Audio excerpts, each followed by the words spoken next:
Welcome to the Banker Lamp. Please enjoy the video. You begin by collecting the essentials: your policy number, the effective date, and recent payment records. Once done, read the cancellation clause to learn about penalties and any minimum term or prorated refund percentage.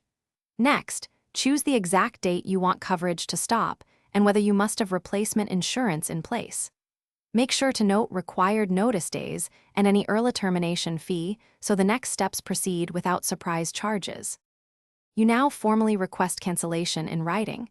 Use the insurer portal, an email, or a certified letter that states your policy number and desired end date.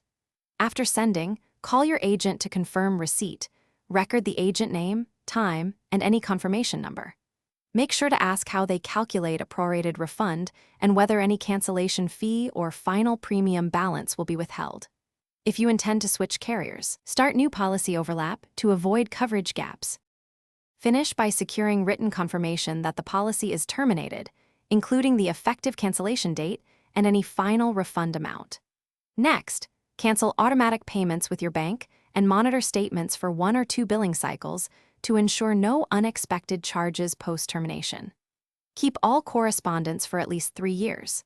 If the insurer fails to provide confirmation or withholds funds unreasonably, contact your agent, escalate to a supervisor, and consider filing a complaint with your state insurance regulator as a troubleshooting step.